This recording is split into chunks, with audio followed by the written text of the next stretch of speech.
گھر کے اندر، ان گھروں کے اندر بھی برکات ہوں گی۔ آپ مشاہدہ کریں، کافروں کو دیکھ لیں، آج کا بنیا کتنا پیسہ کمانے والا ہے، لیکن آپ اس کو دیکھیں تو گولیوں کے بغیر نیند نہیں آتی، چارے پریشان ہیں، ان کے بیٹھ کے دیکھیں تو نیند نہیں آتی۔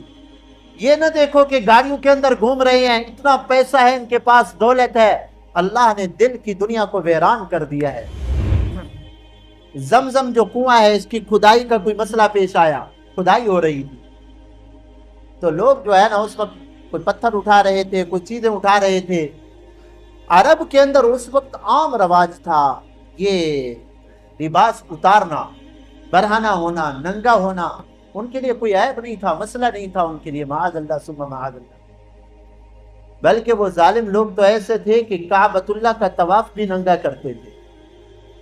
والذین اذا فعلوا فاحشۃ، ہاں، آپ صلی اللہ علیہ وسلم نے ارشاد فرمایا رب کاسیات عاریات مائلات ممیلات، فرمایا آخر زمانے میں بہت سی عورتیں آئیں گی، ایسی عورتیں آئیں گی، فرمایا میرے زمانے میں نہیں ہے، آقا نے فرمایا میرے زمانے میں نہیں ہے، بعد میں یہ قوم پیدا ہوگی اور یہ نسل یہ بعد میں آئے گی۔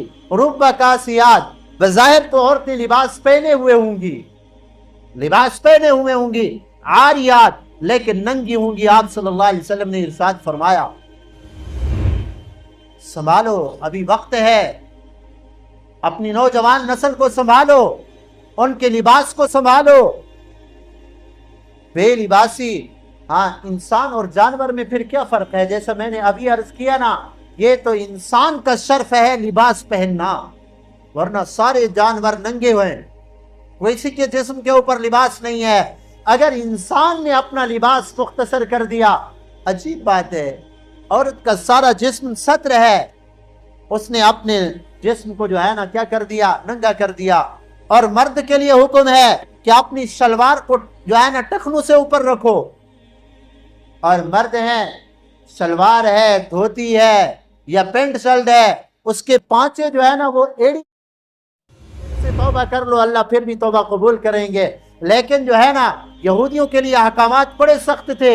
اللہ تعالیٰ نے فرمایا فَاقْتُلُوا أَنفُسَكُمْ، قتل کرو اپنے آپ کو، تب تمہاری توبہ قبول ہوگی۔ تو اس یہودی نے کہا اللہ کا یہ حکم سن کر اپنے آپ پہ چھری چلانا بڑا مشکل ہے۔ اللهم صل على سيدنا محمد يا رب صل۔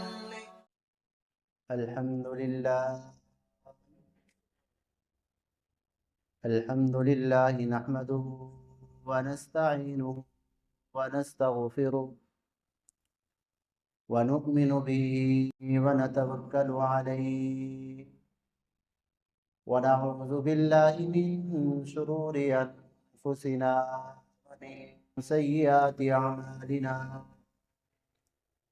من يهده الله فلا مضل له ومن يضلله فلا هادي له،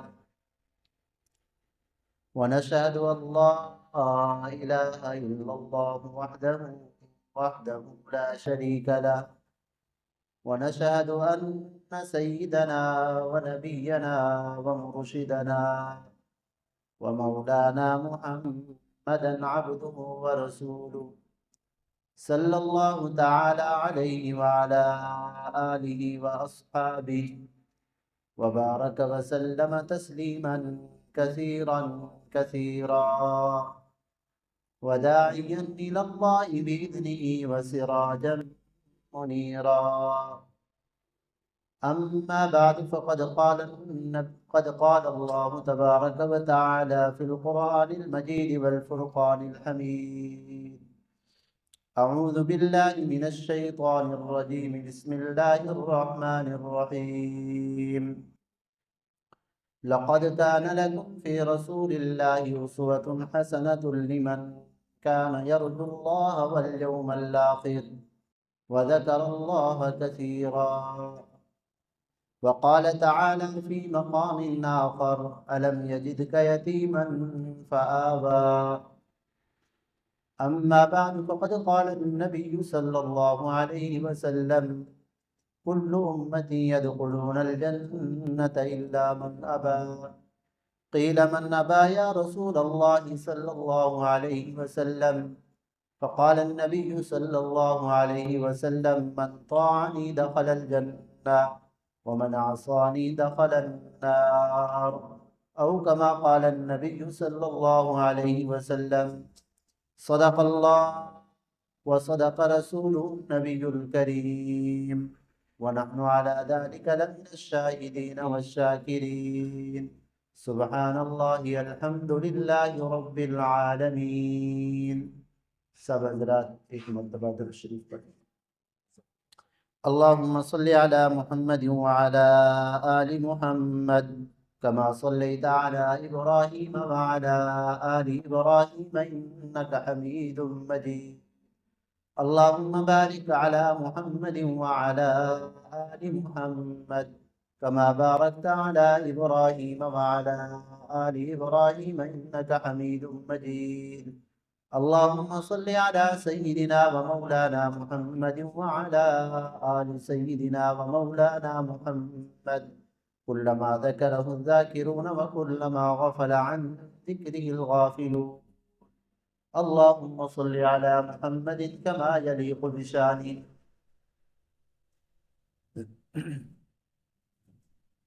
عزیزان محترم، آج ربیع الثانی کی 14 تاریخ جمعۃ المبارک کا دن ہے. سن 1446 ہجری.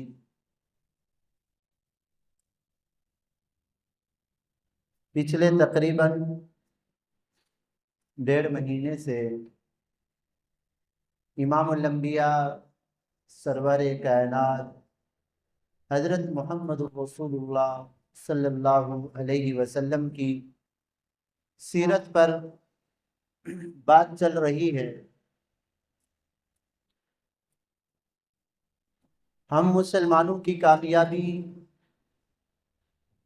حضور اقدس صلی اللہ علیہ وسلم کی اتباع کے اندر ہے.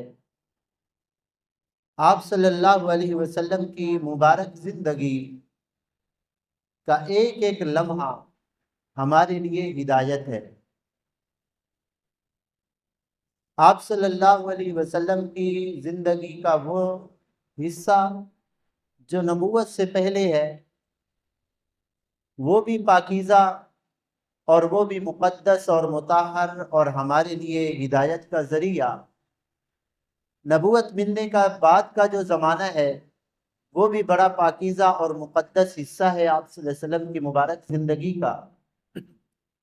اللہ تعالیٰ نے ارشاد فرمایا ہے لَقَدْ كَانَ لَكُمْ فِي رَسُولِ اللَّهِ أُسْوَةٌ حَسَنَةٌ کہ میرے مدنی کریم صلی اللہ علیہ وسلم تمہارے لیے بہترین نمونہ ہے.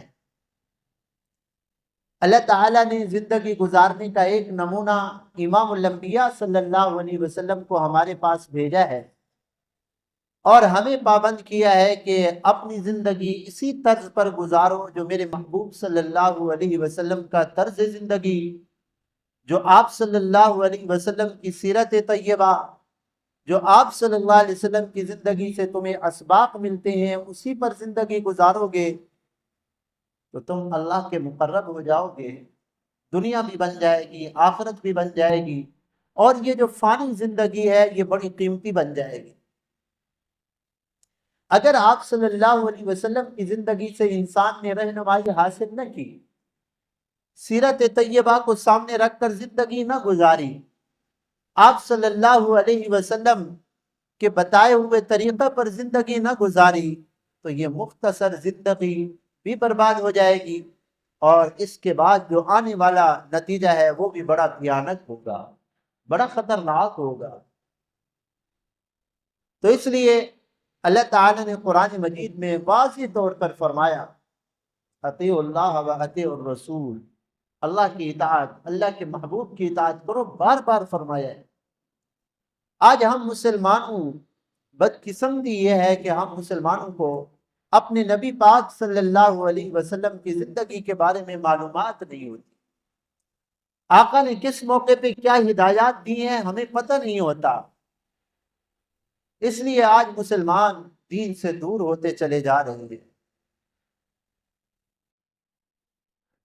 جب تک مسلمانوں کے اندر آپ صلی اللہ علیہ وسلم کی مبارک سیرت ان کے اندر موجود تھی اور مسلمان اس کو سامنے رکھ کر زندگی گزار رہا تھا، تھوڑے سے تھے مٹھی بھر، اللہ نے پوری کفر کی دنیا پہ ان کو غالب کیا ہوا تھا۔ ان کی ایک دھاک تھی، ان کا ایک رعب تھا، ان کا ایک دبدبا تھا۔ جب آپ صلی اللہ علیہ وسلم کی مبارک زندگی مسلمانوں کے اندر تھی تو اللہ نے مٹھی بھر جماعت کو ساری دنیا پہ کفر پہ غالب کیا ہوا تھا، اور وہ مسلمانوں کی زندگی کو دیکھ کر اسلام جو ہے نا وہ قبول کر رہے تھے، اسلام پھیل رہا تھا۔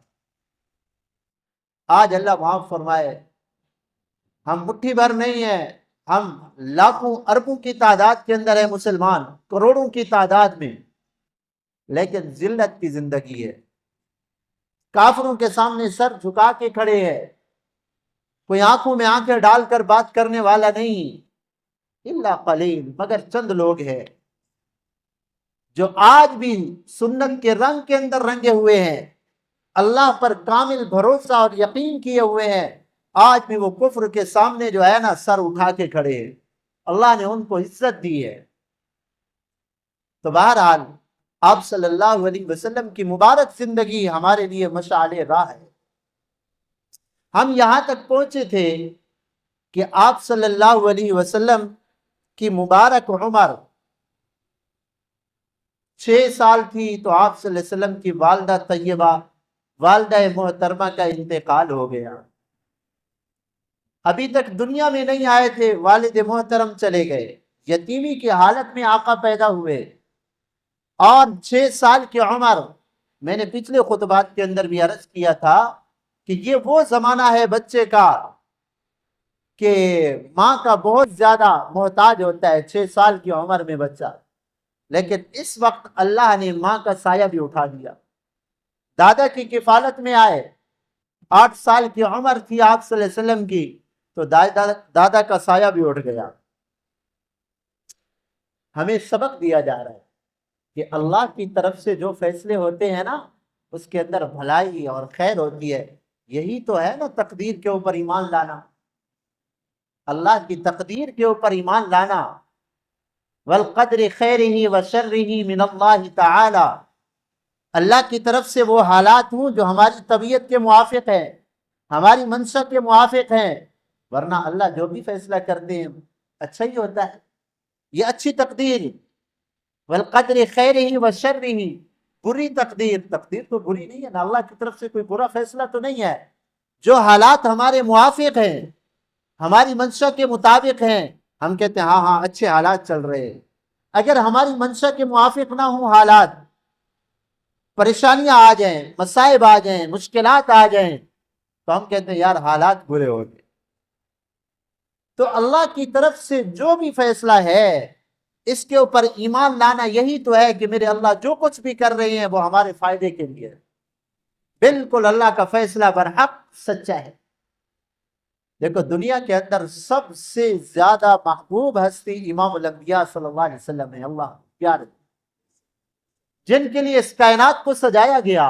لولاک لما خلقت الجنت والنار، اللہ تعالیٰ نے فرمایا میرے مدنی کریم صلی اللہ علیہ وسلم یہ تو آپ کو دنیا کے اندر میں نے بھیجنا تھا امام الانبیاء بنا کر، آپ مقصود کائنات ہیں، آپ کو دنیا کے اندر بھیجنا تھا، اس لیے میں نے یہ سارا نظام بنایا، جنت جہنم کا نظام، آسمان زمین کا نظام۔ اگر آپ نہ آتے دنیا میں تو میں یہ بھی نہ بناتا، لما خلقت الجنت والنار، جنت اور جہنم نہ بناتا، زمین آسمان نہ بنتی۔ تو آپ صلی اللہ علیہ وسلم اللہ کے محبوب ترین بندے ہیں، لیکن ظاہراً حالات کیسے آ رہے ہیں؟ مشکلات ہی مشکلات۔ اللہ اگر چاہتے تو آپ صلی اللہ علیہ وسلم کے والد محترم کو سینکڑوں سال عمر دے دیتے، والدہ محترمہ کو ہزاروں سال عمر دے دیتے، اگر اللہ چاہتے۔ اللہ کے لیے تو کوئی مسئلہ نہیں ہے نا، لیکن اللہ کے فیصلے ہیں، برحق فیصلے ہیں۔ علماء نے جہاں اور بہت ساری وجوہات لکھی ہیں، حکمتیں لکھی ہیں، وجوہات تو نہ کہیں حکمتیں لکھی ہیں. ایک حکمت یہ بھی لکھی ہے کہ بچہ اگر قابل ہو، اچھے اخلاق والا ہو، بچہ سمجھدار ہو تو اس کی بھلائی، اس کی نیکی، اس کی سمجھداری کی نسبت بڑوں کی طرف ہوتی ہے. جی ماشاءاللہ بچہ بڑا با ادب ہے، جی ماں باپ نے بڑا اچھا ادب سکھایا، ماں باپ نے اچھا ادب سکھایا، استاذ نے اچھا ادب سکھایا، بچہ بڑا با اخلاق ہے، تو بچے کی اچھائی کی نسبت بڑوں کی طرف، انسانوں کی طرف جاتی ہے. اللہ کے محبوب صلی اللہ علیہ وسلم نے اچھائی کا درس دنیا کو دینا تھا، انسانیت سکھانی تھی دنیا کو، تو اگر یہ بڑے موجود رہتے تو آقا کی اچھائی کی نسبت بڑوں کی طرف جاتی. جی باپ نے اچھی تربیت کی تھی، والدہ نے یوں تربیت کی تھی، دادا نے یہ کیا تھا، اللہ تعالیٰ نے یہ ظاہری سائے ہٹا دیے. اگر نسبت ہو میرے محبوب صلی اللہ علیہ وسلم کی اچھائیوں کی تو اللہ کی طرف ہو. اس لیے آقا نے فرمایا ادبنی ربی فاحسن تأدیبا، مجھے تو میرے اللہ نے ادب سکھایا، مجھے تو میرے اللہ نے ادب سکھایا. اللہ ادب سکھانے والے، سیکھنے والے امام الانبیاء ہوں، کیا ہی شان ہوگی اس عظمت، اس ادب کی. تو آپ صلی اللہ علیہ وسلم کے ظاہری سائے اللہ نے ہٹا دیے کہ سایہ ہے تو اللہ کا سایہ ہے. اللہ پہ بھروسہ کر کے دیکھیں. ہاں آج اللہ معاف فرمائے ہمارا جھوٹی چیزوں کے اوپر بھروسہ ہوتا ہے. یہ سایہ چلا گیا، ہم رل جائیں گے، ختم ہو جائیں گے، برباد ہو جائیں گے. بھائی یہ مسلمان کی شان نہیں ہے، یوں نہ کہو. ہاں یوں کہو اللہ کی طرف سے جو فیصلہ ہے ہم اس پہ راضی ہیں، بالکل اللہ تیرا فیصلہ برحق. آپ صلی اللہ علیہ وسلم اس کے بعد اپنے چچا ابو طالب کی کفالت میں آئے. ابو طالب عیالدار آدمی تھا، چچا تھا عیالدار، اس کے اپنے بچے زیادہ تھے، اور جو مال آتا تھا، کیونکہ عرب کی سخاوت تو بڑی مشہور ہے، پھر ابو طالب کے پاس تو ان کا کعبۃ اللہ کا نظام بھی تھا، تو ان کے پاس جو بھی مال آتا جو ان کے اوپر فقراء پہ اور حاجیوں کے اوپر اور مسافروں کے اوپر خرچ کر دیتے تھے، بچتا ہی نہیں تھا کچھ، گھر میں فقر و فاقہ. تو آپ صلی اللہ علیہ وسلم جب کھانے کا وقت آتا تو ابو طالب نے یہ مشاہدہ کیا، دیکھا آپ صلی اللہ علیہ وسلم جب دسترخوان کے اوپر ہوتے، تھوڑا سا کھانا ہوتا، سارے لوگ پیٹ بھر کے کھا لیتے، کھانا بچ بھی جاتا. اور اگر امام الانبیاء صلی اللہ علیہ وسلم کھانے کے وقت موجود نہ ہوتے تو لوگ اکیلے بیٹھے ہوتے دسترخوان کے اوپر تو ساروں کا پیٹ نہ بھرتا، بھوکے اڑ جاتے. تو ابو طالب نے پابندی لگا دی، ایسا کھانا نہیں کھائیں گے بغیر آپ صلی اللہ علیہ وسلم کے. آقا کو بٹھاتے تھے دسترخوان کے اوپر کہ آپ بیٹھے تشریف رکھیں، تب کھانا کھاتے تو کھانا سب کو پورا ہو جاتا. یہ برکات ہے. میں نے پہلے بھی عرض کیا، میرے محبوب صلی اللہ علیہ وسلم جس جس جگہ پہ چلے گئے، آقا کا وجود مبارک جس جس جگہ پہ گیا، اللہ نے وہاں برکتوں کا نزول فرما دیا. اور یہ جو اعمال ہیں، نماز ہے، روزہ ہے، حج ہے، زکوٰۃ ہے، اچھے اخلاق ہیں، یہ وہ اعمال ہیں جو میرے محبوب صلی اللہ علیہ وسلم کے جسم اطہر سے نکل کر امت تک آئے ہیں. نماز سب سے پہلے اللہ کے محبوب نے پڑھی. ہاں یہ جو ہمارے اوپر فرض ہوئی ہیں نا نمازیں، پہلے بھی نماز آ رہی تھی پچھلی امتوں میں، لیکن یہ جو نمازیں ہمارے اوپر فرض ہوئی ہیں، سب سے پہلے آپ صلی اللہ علیہ وسلم نے نماز پڑھی ہے. یہ نماز آپ صلی اللہ علیہ وسلم کے جسم اطہر سے منتقل ہو کر امت تک پہنچی ہے. روزہ سب سے پہلے میرے محبوب صلی اللہ علیہ وسلم نے فرض ہونے کے بعد رکھا ہے. یہ روزہ منتقل ہو کر یہ پورے کا پورا دین آپ صلی اللہ علیہ وسلم کا آقا کے جسم اطہر سے منتقل ہو کر امت تک پہنچا ہے. تو جب آپ صلی اللہ علیہ وسلم کے مبارک جسم کی برکات ہیں تو آقا کے جسم سے منتقل ہونے والے اعمال جس گھر کے اندر ہوں گے وہاں کیوں نہیں برکات ہوں گی؟ ان گھر کے اندر، ان گھروں کے اندر بھی برکات ہوں گی. آپ مشاہدہ کریں، کافروں کو دیکھ لیں، آج کا بنیا کتنا پیسہ کمانے والا ہے، لیکن آپ اس کو دیکھیں تو گولیوں کے بغیر نیند نہیں آتی، بیچارے پریشان ہیں، ان کے بیٹھ کے دیکھیں تو نیند نہیں آتی. یہ نہ دیکھو کہ گاڑیوں کے اندر گھوم رہے ہیں، اتنا پیسہ ہے ان کے پاس، دولت ہے، اللہ نے دل کی دنیا کو ویران کر دیا ہے. ایک مسلمان کو دیکھیں، اللہ رب العزت نے اس مسلمان کو کیا سکون عطا فرمایا ہے. سبحان اللہ. تھوڑا کما رہا ہے، یہ دین کی برکات ہیں، یہ برکتیں ہیں. آپ نماز پڑھ رہے ہیں، آپ روزہ رکھ رہے ہیں، اللہ کے لیے کچھ نہ کچھ صدقہ خیرات کر رہے ہیں، اللہ نے آپ کی زندگی کے اندر سکون رکھا ہے. آرام سے سوتے ہیں، نیند آ جاتی ہے اور کوئی پریشانی نہیں ہے، الحمدللہ۔ یہ دین کی برکات ہے۔ اگر ہم چاہتے ہیں ہمارے گھروں کے اندر برکات آئیں تو دین کے اوپر عمل کرنا پڑے گا۔ وہ اعمال اپنی زندگی کے اندر، اپنے گھروں کے اندر، ان اعمال سے اپنے گھروں کو آباد کرنا پڑے گا جو آپ صلی اللہ علیہ وسلم کے مبارک جسم سے امت تک منتقل ہوئے ہیں۔ اور اسی دوران ایک واقعہ یہ پیش آیا، زمزم جو کنواں ہے اس کی کھدائی کا کوئی مسئلہ پیش آیا، کھدائی ہو رہی تھی، تو لوگ جو ہے نا اس وقت کوئی پتھر اٹھا رہے تھے، کوئی چیزیں اٹھا رہے تھے۔ عرب کے اندر اس وقت عام رواج تھا یہ لباس اتارنا، برہنہ ہونا، ننگا ہونا، ان کے لیے کوئی عیب نہیں تھا، مسئلہ نہیں تھا ان کے لیے، معاذ اللہ ثم معاذ اللہ۔ بلکہ وہ ظالم لوگ تو ایسے تھے کہ کعبۃ اللہ کا طواف بھی ننگا کرتے تھے۔ والذین اذا فعلوا فاحشۃ، ہاں، تو کعبۃ اللہ کا طواف بھی وہ ننگا کرتے تھے، اللہ معاف فرمائے۔ تو آپ صلی اللہ علیہ وسلم کی عمر تو ابھی چھوٹی سی تھی اور لوگ پتھر اٹھا رہے تھے۔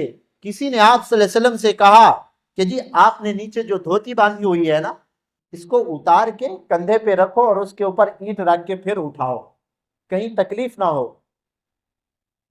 تو آپ صلی اللہ علیہ وسلم فرماتے ہیں میں ابھی ارادہ ہی کر رہا تھا تو فوراً آواز آئی کہ اپنے لباس کو قابو کرو، اپنے ستر کی حفاظت کرو۔ اور آپ صلی اللہ علیہ وسلم فرماتے ہیں میرے اوپر بے ہوشی طاری ہو گئی، میں گر گیا۔ بعد میں ہوش آیا تو میرا ستر بالکل جو ہے نا، بالکل وہ چادر اور وہ جو دھوتی تھی بالکل محفوظ تھی۔ بلکہ علماء نے تو یہاں تک لکھا ہے کہ بچپن کے اندر بھی آپ صلی اللہ علیہ وسلم نے کبھی کپڑوں کے اندر، جیسے بچے چھوٹے پیشاب کرتے ہیں نا کپڑوں کے اندر، آپ صلی اللہ علیہ وسلم نے کبھی بھی اپنے کپڑوں کے اندر پیشاب نہیں کیا بچپن کے اندر۔ ایک ٹائم تھا، وقت تھا جب کوئی پیشاب کا تقاضا لگتا تو آپ صلی اللہ علیہ وسلم کی طبیعت میں بے چینی ہو جاتی تھی، تو اوپر والے سمجھ جاتے تھے اور وہ علیحدگی میں لے جاتے اور آپ صلی اللہ علیہ وسلم جو ہے نا اپنی طبعی ضرورت سے فارغ ہو جاتے۔ تو یہ لباس اس شریعت کے اندر بڑی اہمیت رکھتا ہے۔ یا بنی آدم قد انزلنا علیکم لباسا یواری سوآتکم وریشا ولباس التقوی ذلک خیر۔ لباس دو قسم کا ہے، ایک کپڑوں والا لباس، ایک اعمال والا لباس۔ دو قسم کا لباس ہے۔ اللہ تعالیٰ نے یہ لباس اس لیے دیا، دیکھو ہم نے لباس پہنا ماشاءاللہ کیسے خوبصورت لگ رہے۔ قد انزلنا علیکم لباسا یواری سوآتکم وریشا، لباس اس لیے اللہ فرماتے ہیں ہم نے نازل کیا ہے، یہ انسانیت کی خصوصیت ہے۔ باقی جانوروں کو دیکھا ہے آپ نے کوئی لباس پہنتا ہے؟ جانور لباس نہیں پہنتے، وہ ان کا ستر واضح طور پہ نظر آتا ہے، کھلا ہوا ہوتا ہے۔ انسانیت کا یہ شرف ہے، اگر زندہ ہے تب بھی لباس کے اندر رہے، اگر وفات ہو گئی ہے تب بھی اس کو کفن کے اندر، کپڑے کے اندر لپیٹ کر اس کو بے لباس نہیں ہونے دینا، مرنے کے بعد بھی۔ یہ لباس انسانی جو ہے نا اس کی خوبصورتی بھی ہے، انسانیت اور انسانی فطرت کا بھی تقاضا ہے، ہماری شریعت کا بھی اہم رکن ہے۔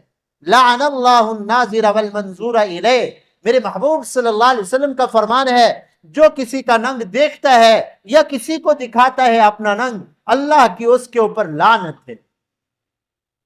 لباس اللہ نے اتارا، لباس یواری سوآتکم، پہلا فائدہ لباس کا یہ ہے کہ اپنا ستر چھپاؤ، ننگ چھپاؤ، لباس کا یہ مقصد ہے۔ اور مرد کا ننگ ناف سے لے کر گھٹنے کے تک، یہ گھٹنا بھی اس کے اندر ہے، ستر کے اندر، ننگ کے اندر داخل ہے۔ مرد کا یہ جسم کا حصہ ناف سے لے کر گھٹنے تک، اس حصے کا دیکھنا یا دکھانا کسی کو یہ حرام ہے، گناہ ہے۔ دیکھنے والے کے اوپر بھی، دکھانے والے کے اوپر اللہ کی لعنت ہوتی ہے۔ اور عورت کا ستر جو ہے چہرے کے علاوہ، چہرہ اور یہ ہتھیلیاں اور یہ پاؤں، اس کے علاوہ پورا جسم عورت کا ستر ہے۔ سمجھو بات کو، عورت کا پورا جسم ستر ہے سوائے چہرے کے۔ باپ کے سامنے آتی ہے، بھائی کے سامنے آتی ہے اور کسی محرم کے سامنے عورت آتی ہے تو چہرہ چھپانے کی ضرورت نہیں، یہ ستر کے اندر داخل نہیں ہے۔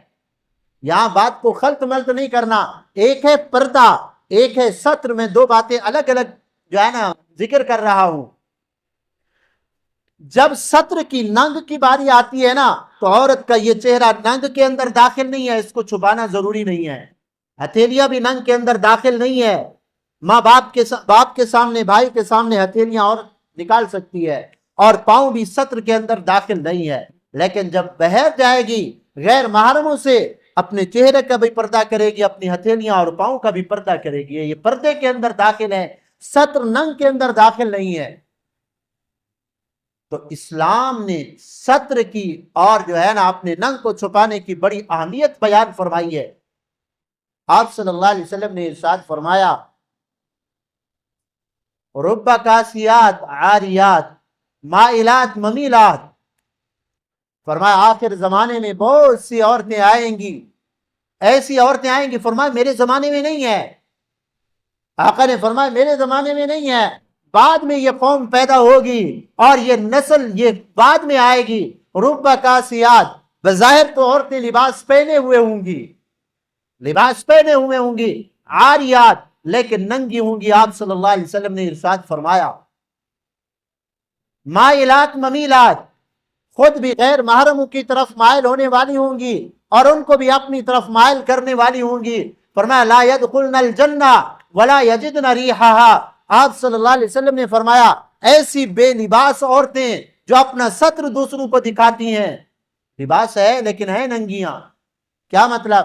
ایک تو یہ ہے جیسے میں نے ابھی عرض کیا نا، عورت کا پورا جسم ستر کے اندر، حتیٰ کہ اگر نماز پڑھتے ہوئے عورت کے بال نظر آ گئے، نماز پڑھتے ہوئے عورت کے بال نظر آ گئے، یہ بال بھی ننگ کے اندر داخل ہے، عورت کی نماز نہیں ہوگی، نماز نہیں ہوگی عورت کے اندر، عورت کی نماز نہیں ہوگی۔ ایسا باریک دوپٹہ جس سے عورت کے بال جھلکتے ہیں، نظر آتے ہیں، اس دوپٹہ پہن کر بھی عورت کی نماز نہیں ہوتی۔ تو آپ صلی اللہ علیہ وسلم نے فرمایا آخر زمانے میں ایسی عورتیں آئیں گی، بے حیائی اور فحاشی کا طوفان ہوگا، عورتیں لباس تو پہنے ہوئے ہوں گی لیکن ہوں گی ننگیاں۔ آپ خود بتائیں، اگر آدمی جو ہے نا پورا ننگ نہ چھپائے تو اس کو لباس پہننے والا کہیں گے بھلا؟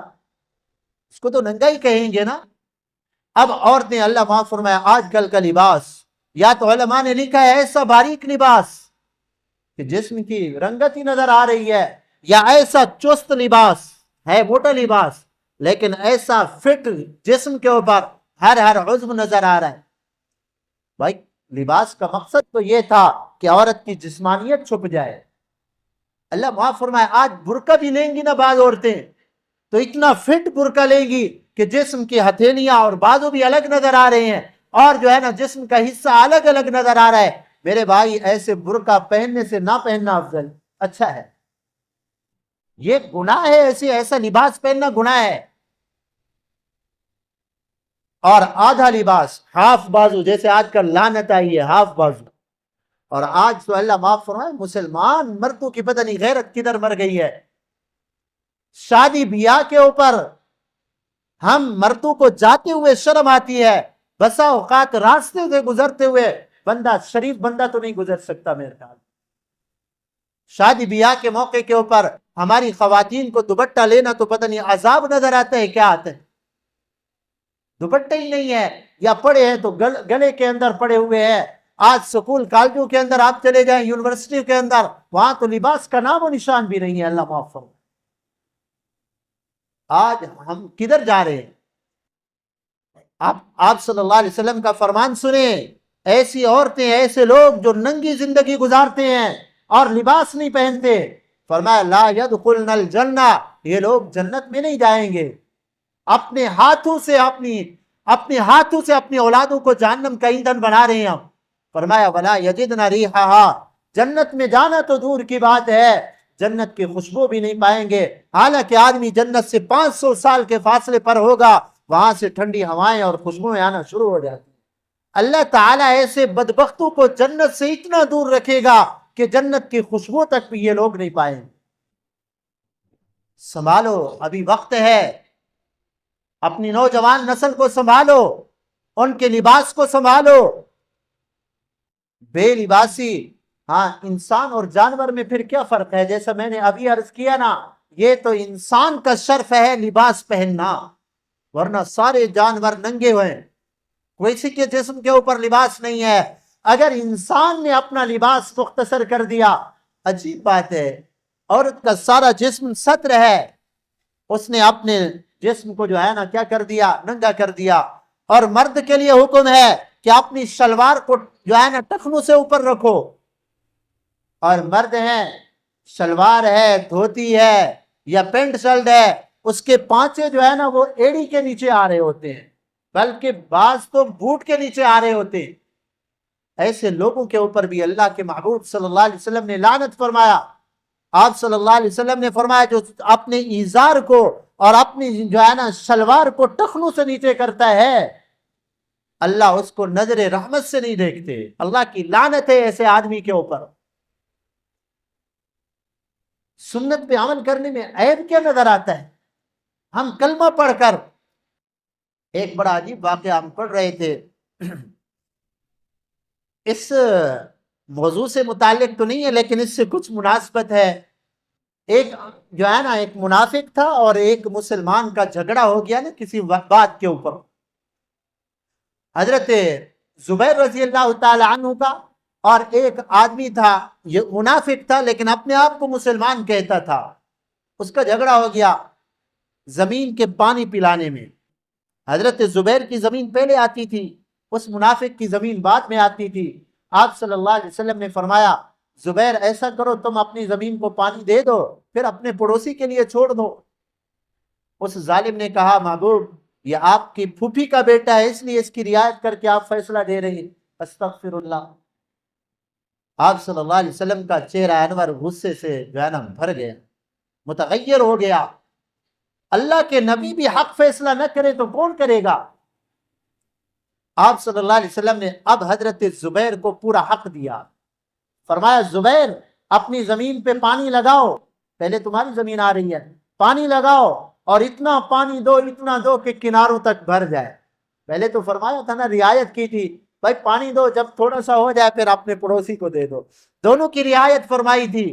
لیکن دوسرا جب اس نے ناراض کیا تو آپ صلی اللہ علیہ وسلم نے پورا حق حضرت زبیر سے کو دیا، فرمایا زبیر اپنی زمین کو پانی دو اور جب یہ کناروں تک فل ہو جائے بعد میں چھوڑنا۔ جا رہے ہیں، یہودی راستے میں ملا تو یہودی نے پوچھا جی آقا نے کس کے جو ہے نا حق میں فیصلہ دیا؟ تو اس منافق نے کہا کہ اپنی پھوپھی کے بیٹے کے حق میں فیصلہ دیا۔ اس یہودی نے تانا دیا، اس یہودی نے کہا کہ تم جس نبی کا کلمہ پڑھتے ہو ان کے اوپر تمہیں اعتماد نہیں ہے، ان کے فیصلے پہ تم راضی نہیں ہو۔ یہودی نے کہا ہم سے ایک غلطی ہو گئی تھی، اللہ نے فرمایا تھا فَاقْتُلُوا أَنفُسَكُمْ، اپنے آپ کو قتل کرو تب تمہاری توبہ قبول ہوگی۔ ہمارے لیے تو آسان ہی ہے نا کہ بھائی توبہ کے لیے بس دو آنسو بہا دو، اگر نہ نکلے آنسو سچے دل سے توبہ کر لو، اللہ پھر بھی توبہ قبول کریں گے۔ لیکن جو ہے نا یہودیوں کے لیے احکامات بڑے سخت تھے۔ اللہ تعالیٰ نے فرمایا فَاقْتُلُوا أَنفُسَكُمْ، قتل کرو اپنے آپ کو تب تمہاری توبہ قبول ہوگی۔ تو اس یہودی نے کہا اللہ کا یہ حکم سن کر اپنے آپ پہ چھری چلانا بڑا مشکل ہے۔ کہا ہمارے 70,000 آدمیوں نے اپنے آپ پہ چھری چلائی تھی، ہم سے ایک گناہ ہو گیا تھا، پیغمبر کی زبان ہم نے سنا تھا کہ اپنے آپ کو قتل کرو تو ہمارے لوگ فوراً تیار ہو گئے تھے اور اس پہ عمل کیا تھا۔ تم اپنے پیغمبر کی بات پہ تمہیں اعتماد نہیں ہے، تم عمل نہیں کر رہے، تم کیسے مسلمان ہو؟ یہودی نے بھی تانا دیا۔ آج ہم اللہ معاف فرمائے ہمیں کفار تانا دیتے ہیں، کلمہ پڑھتے ہو امام الانبیاء صلی اللہ علیہ وسلم کا اور زبان سے کہتے ہو آقا کی اتباع کے بغیر نجات بھی نہیں ہے، پھر تمہاری زندگی کے اندر یہود و نصارہ کے طریقے کیسے آ گئے؟ تمہاری خوشی اور غمی کے اندر جو ہے نا عیسائیوں اور ہندو کے طریقے کیسے آ گئے؟ یہ تمہارا کیسا ایمان ہے؟ کیسا ایمان ہے یہ تمہارا؟ تمہارا ایمان تمہیں اندر سے جھنجھوڑتا نہیں ہے؟ تمہارا ایمان مر تو نہیں چکا؟ کیا ہو گیا مسلمانوں کو؟ اپنے محبوب صلی اللہ علیہ وسلم کی زندگی سے منہ موڑ رہے ہیں۔ کیا کفار کے طریقوں میں کون سی تمہیں بھلائی نظر آئی ہے؟ کون سی خیر نظر آئی ہے؟ اور کون سی اچھائی کفار کے طریقے میں نظر آئی ہے کہ تم نے اپنے محبوب صلی اللہ علیہ وسلم کے طریقے کو چھوڑ کر کافروں کے طریقوں کو اختیار کیا ہوا ہے۔ اکیلے میں بیٹھ کے سوچتے نہیں ہیں ہم مسلمان کون سا طریقہ ہم نے اختیار کیا۔ آپ ٹھنڈے دل سے سوچیں، ہماری یہ جو موجودہ طرز زندگی ہے، نہ نماز ہے، نہ سر سے لے کر پاؤں تک سنت کے رنگ کے اندر رنگے ہوئے ہیں، نہ لباس اور سنت کے مطابق ہے، نہ خوشی غمی سنت کے مطابق ہے، اسی حالت میں موت آ گئی۔ امام الانبیاء صلی اللہ علیہ وسلم کے شفاعت کے لیے سامنا کریں گے ہم؟ کس منہ سے مسلمان جائے گا شفاعت کے لیے؟ اور اللہ کو کیا جواب دے گا مسلمان؟ سنبھالو اپنے آپ کو، صرف دنیا میں اس لیے نہیں آئے کھایا پیا خواہشات پوری کی، صرف اس لیے نہیں آیا مسلمان۔ مسلمان تو ایک بہت بڑا مقصد لے کر آیا، کنتم خیر امت اخرجت للناس تأمرون بالمعروف وتنہون عن المنکر۔ مسلمان اس لیے دنیا کے اندر آیا ہے، بہترین امت اس لیے ہے، خود بھی سنت کے مطابق چلو، سنت کو اپنی زندگیوں میں لے آؤ، اور اپنے مسلمان اور دوسرے مسلمانوں کو، دوسرے لوگوں کو بھی ساتھ لے کے چلو۔ مسلمان کا تو بہت بڑا مقصد تھا۔ اگر بہترین امت بننا ہے، اگر بہترین لوگوں کے اندر شامل ہونا ہے، تو امام الانبیاء صلی اللہ علیہ وسلم کی اتباع کے اندر آنا پڑے گا، تب ہماری کوئی قدر بھی ہوگی اللہ کے ہاں۔ تو آپ صلی اللہ علیہ وسلم کو دیکھو، میں وہ واقعہ عرض کر رہا تھا، آقا صلی اللہ علیہ وسلم کی مبارک زندگی کا ایک ایک واقعہ ہمارے لیے نمونہ ہے، عبرت ہے، ہدایت ہے۔ اللہ کے محبوب نے اعلان کرنا تھا کہ اپنے ستر کو چھپانا ہے، اللہ کے محبوب کا ستر کیسے کھل سکتا تھا؟ اور ایک واقعہ اور زندگی کا، آپ صلی اللہ علیہ وسلم تھوڑا بڑے ہوئے تو بکریاں بھی چرائی۔ صحابہ فرماتے ہیں ایک مرتبہ جنگل سے ہم آ رہے تھے، آپ صلی اللہ علیہ وسلم نے فرمایا بھئی پیلو توڑ کر آؤ۔ یہ جنگل میں درخت ہوتے ہیں نا پیلو کے، فرمایا کالے کالے پیلو توڑ کر آنا، وہ میٹھے ہوتے ہیں۔ صحابہ نے عرض کیا یا رسول اللہ صلی اللہ علیہ وسلم، آپ کو کیسے پتا چلا کہ کالے جو ہے نا میٹھے ہوتے ہیں؟ یہ تو ان لوگوں کو پتا ہوتا ہے جو بکریاں چراتے ہیں اور جنگل میں چلتے رہتے ہیں، ان کو پتا ہوتا ہے کہ جی یہ کالے پیلو میٹھے ہوتے ہیں، محبوب آپ کو کیسے پتا چلا؟ آپ صلی اللہ علیہ وسلم نے فرمایا میں بھی بچپن کے اندر جو ہے نا مکہ والوں کی میں نے بکریاں چرائی ہیں، چند مزدوری کے اوپر، چند قیرات کے اوپر، مزدوری کے اوپر میں نے بکریاں چرائی ہیں، اس لیے مجھے پتا ہے کہ کالے پیلو جو ہے نا کیا ہوتے ہیں؟ میٹھے ہوتے ہیں۔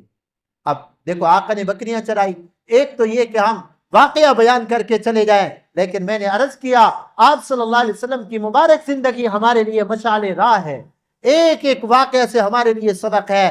بچے جب بڑے ہو جائیں تو ان کو ایسے کاموں میں لگاؤ جو ان کے لیے مفید ہوں، فائدہ مند، ان کو دین کی تعلیم دو، بچہ بڑا ہو جائے دین کی تعلیم دو، اور آج کل کے اعتبار سے پہلے ان کو مسلمان بناؤ، پہلے ان کو دین کی تعلیم دو، ان کو دنیا کی تعلیم بھی دو، تاکہ وہ زمانے کے ساتھ زندگی گزار سکیں، اور اپنے بچوں کو دنیا کا کوئی ہنر بھی سکھاؤ، آگے اپنی معاشیات اور اپنی جو ہے نا مزدوری اور آگے آنے والی زندگی کے لیے اپنی جو ہے نا کمائی کا کوئی ذریعہ بھی سیکھ جائے۔ بچوں کو ایسے آوارہ نہ گھومنے دو۔ آپ صلی اللہ علیہ وسلم کی مبارک زندگی سے یہ سبق ملتا، ورنہ میرے بھائیوں آپ صلی اللہ علیہ وسلم تو وہ ہستی ہیں، اگر اللہ چاہتے تو آسمان سے بنا بنایا کھانا بھی بھیج سکتے تھے آقا کے لیے، کیا مشکل ہے؟ اللہ کے لیے کوئی مشکل ہے بھلا؟ بنی اسرائیل کے لیے اللہ نے آسمانوں سے کھانا نازل کیا، اللہ اپنے محبوب صلی اللہ علیہ وسلم کے لیے بھی کھانا آسمانوں سے بھیج سکتے تھے، لیکن نہیں، آقا نے مزدوری کی ہے، کما کر جو ہے نا مزدوری کر کے ہاتھوں سے کمایا ہے۔ آپ صلی اللہ علیہ وسلم نے فرمایا انسان کی بہترین کمائی ہاتھوں کی کمائی ہے، تو اپنی اولاد کو ہنر بھی سکھاؤ۔ آج ہمارے بچے بڑے ہو جاتے ہیں، ماں باپ کہتے ہیں جی بچہ ہے جی ٹھیک ہے، کھیل کود کا زمانہ ہے۔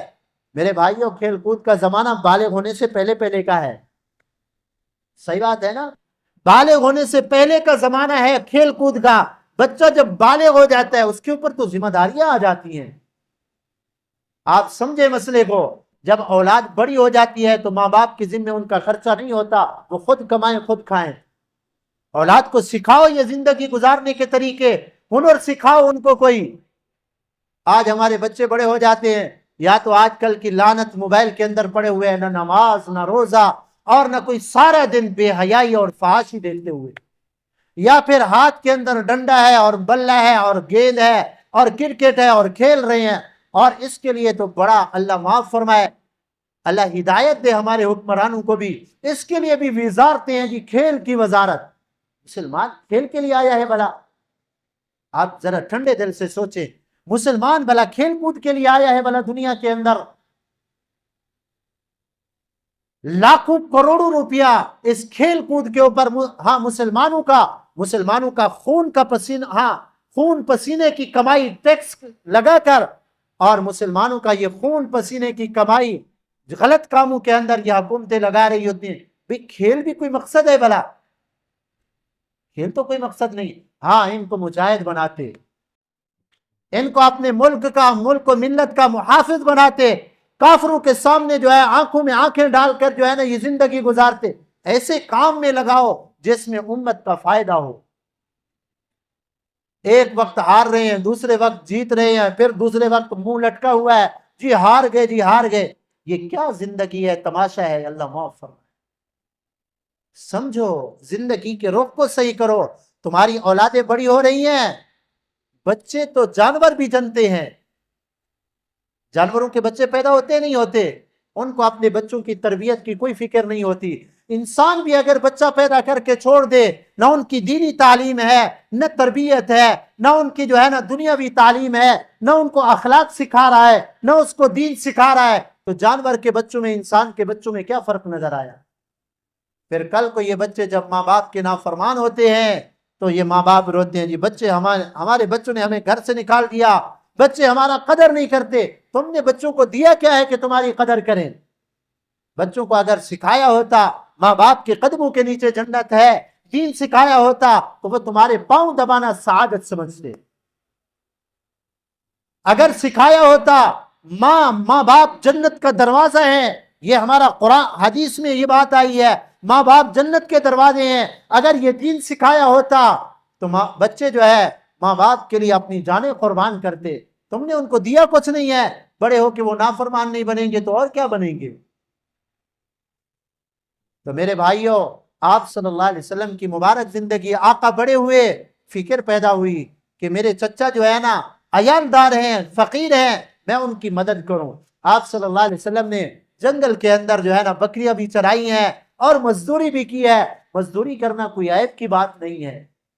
ایک مزدور آیا، ہاتھوں میں دیکھا آپ صلی اللہ علیہ وسلم نے، یہ جو کوڈر چلاتے ہیں نا تو ان کے ہاتھوں میں یہ نشان پڑ جاتے ہیں، سخت ہو جاتے ہیں نا، تو آپ صلی اللہ علیہ وسلم نے دیکھا اس کے ہاتھوں میں یہ نشان پڑے ہوئے ہیں۔ آقا نے چوم لیا اس کا ہاتھ، فرمایا کیسا یہ برکت والے ہاتھ ہیں، فرمایا جو حلال کی روزی کما رہے ہیں، حلال کی روزی۔ تجارت کرو، 60% رزق اللہ نے تجارت کے اندر رکھا ہے، دکان چلاؤ، بنی کا کام کرو، لیکن اللہ کو نہ بھلاؤ۔